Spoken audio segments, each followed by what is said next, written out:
ជំរាបសួរលោកគ្រូបាទថ្ងៃនេះខ្ញុំមកបង្ហាញលោកគ្រូថាតើការពិភាក្សាក្រុមនោះមានអត្ថប្រយោជន៍អ្វីខ្លះការពិភាក្សាក្រុមគឺពិតជាមានអត្ថប្រយោជន៍មែនទែនបើជាស្ដែងនៅក្នុងវីដេអូនេះលោកគ្រូឃើញស្រាប់ហើយមុននឹងយើងពិភាក្សាក្រុមបានល្អគឺមានន័យថាតើក្រុមទាំងអស់នោះមានការសហការមានការគិតវិភាគចែករំលែកនៅបទពិសោធន៍ម្នាក់ម្ដងទាក់ទងទៅនឹងការពិភាក្សានេះបើសិនជាក្នុងក្រុមមិនមានសកម្មភាពចូលរួមទេនោះការពិភាក្សាក្រុមរបស់យើងក៏អត់ល្អនោះដែរបងប្អូនទាំងគ្នាមិនអញ្ចឹងហើយបានជាការរៀនបរិយាបន្ននេះដូចខ្ញុំព្យាយាមថតយកសកម្មភាពលោកគ្រូនៅពេលដែលគាត់ពិភាក្សាក្រុមយកមកបង្ហាញដល់លោកគ្រូក៏ដូចជាបងប្អូនទាំងគ្នាដែលមិនធ្លាប់បានឃើញថាតើការពិភាក្សាក្រុមនោះមានសារៈសំខាន់យ៉ាងម៉េចចឹងខ្ញុំចង់ឲ្យលោកគ្រូឃើញ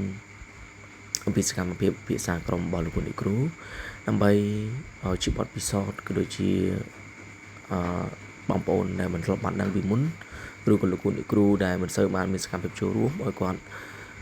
មានសកម្មភាពចូលរួមឬក៏បងប្អូនដែលមិនបានដឹងពីមុនឲ្យគាត់បានឃើញថាការពិភាក្សាគឺបែបហ្នឹងបាទលោកគ្រូជើងការពិភាក្សាគឺ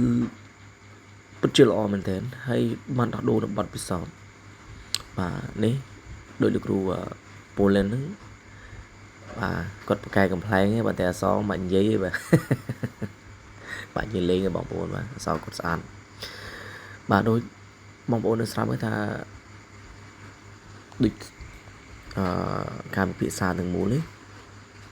គឺតម្រូវឲ្យបងប្អូនទាំងអស់គ្នានឹងព្យាយាមស្វះស្វែងរកគំនិតហើយយកមកជួយក្នុងក្រុមបាទអញ្ចឹងនេះជាសកម្មភាពក្នុងក្រុមដែលគាត់ត្រូវឡើងបកស្រាយទីខ្ញុំនឹង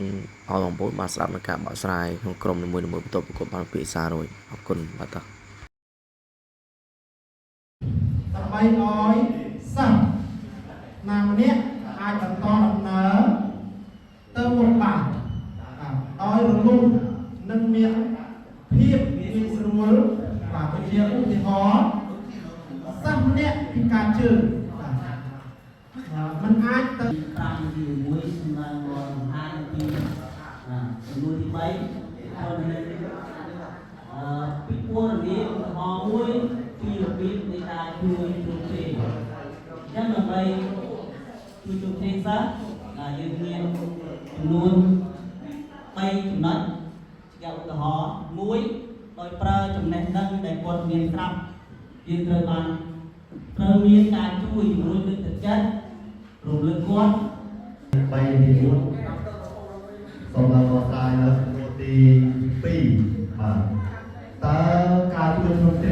មានឥទ្ធិពលអ្វីខ្លះក្នុងការរៀបចំកិច្ចការបង្រៀន